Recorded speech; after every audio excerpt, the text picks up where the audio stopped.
Comienza con un sonido que no se escucha, sino que se siente. Un zumbido suave, un tono etéreo cuando se cierran las pesadas puertas de un coupé consciente de su propia importancia.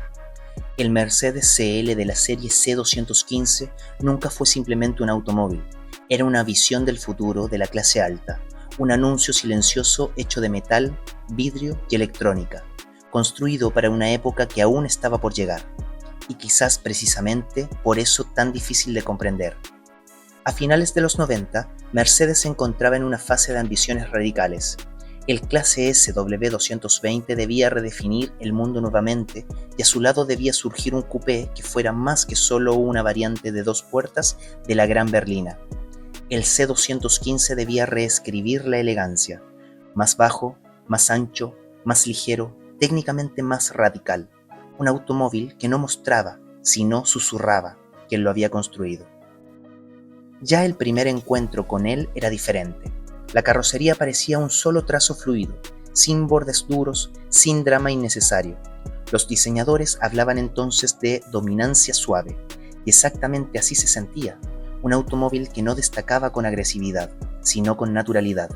Cada detalle, desde las puertas sin marco hasta los faros ovalados, parecía diseñado para acariciar la resistencia del aire en lugar de cortarla. Pero bajo esta superficie lisa dormía algo que era mucho más intransigente de lo que su elegante piel sugería. El C215 fue el primer vehículo de serie en el mundo que portaba un sistema que hoy parece casi futurista, Active Body Control o ABC, una hidráulica que contrarrestaba cada movimiento de la carrocería en tiempo real. Acelerar, frenar, curvas. Donde otros autos se inclinaban, el CL permanecía quieto como un catamarán en mar calmo.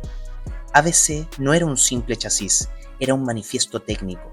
Los desarrolladores decían entonces que el auto debía pensar antes de que la física golpeara, y exactamente eso hacía. Esta tecnología cambió la conducción dramáticamente. Se sentía el camino, pero nunca su dureza.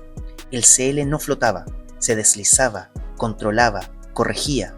Un coupé de este tamaño que se sentía como un deportivo con traje a medida. Al mismo tiempo, se comportaba en lo cotidiano como un caballero, silencioso, relajado, casi adormeciéndote con su refinamiento. El doble acristalamiento aseguraba que el viento y la carretera quedaran afuera, mientras que en el interior reinaba una atmósfera que sonaba más a salón que a vehículo. El mundo interior del C215 pertenecía a los más hermosos que Mercedes jamás había construido. Cuero que no solo era suave, sino cálido. Madera que no brillaba, sino que respiraba. Una cabina que te daba la sensación de estar en un puente de mando, sin jamás presumir de ello. Los asientos no eran simplemente ajustables eléctricamente, eran capaces de aprender, memorizar, dar masajes. El CL se ocupaba de las necesidades de sus conductores, como si tuviera su propio carácter. Y luego estaban los motores. El CL55 AMG, una potencia de 5.4 litros que con sus respiraciones profundas infundía respeto incluso en reposo. Pero el verdadero mito era el CL600, 12 cilindros, tecnología biturbo, una planta de poder de aluminio que entregaba 500 CV con inquebrantable serenidad. Este auto no aceleraba, se desplegaba, como un avión que se despega de la pista sin realmente hacerse ruidoso. El C215 era un maestro en disfrazar la velocidad. Conducías a 180 y se sentía como 80. Conducías a 250 y se sentía como 120. Era una máquina del tiempo que amortiguaba el mundo exterior. Pero precisamente en eso yacía también el núcleo de su dilema. El C215 era demasiado ambicioso, demasiado complejo, demasiado futurista para su época, y quizás también demasiado delicado. ABC, por genial que fuera, exigía cuidado, precisión, mantenimiento perfecto, y muchos propietarios no entendieron que una obra de arte técnica también puede ser una obra de arte frágil. Bombas hidráulicas, acumuladores de presión, válvulas, toda una orquesta de componentes que solo armonizaban cuando todo estaba perfectamente afinado, y cuando no lo estaba, las reparaciones podían volverse rápidamente astronómicas.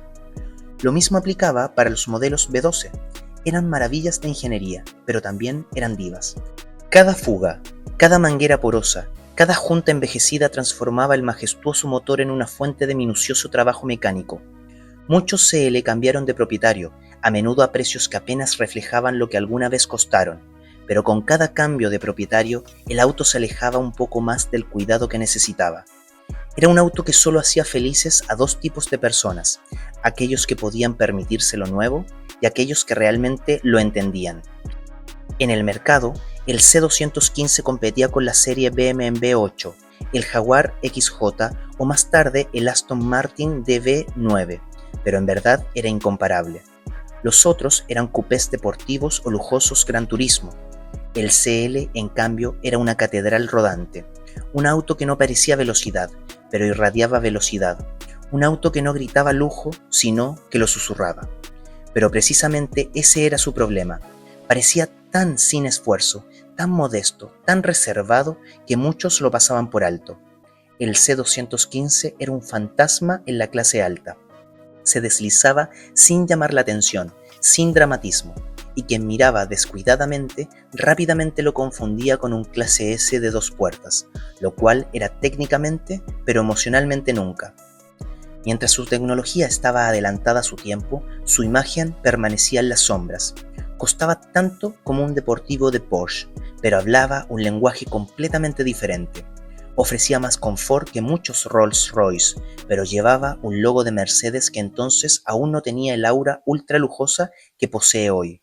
Y sus costos de reparación podían asustar incluso a compradores solventes. A lo largo de los años, el C215 envejeció dignamente, pero no sin problemas.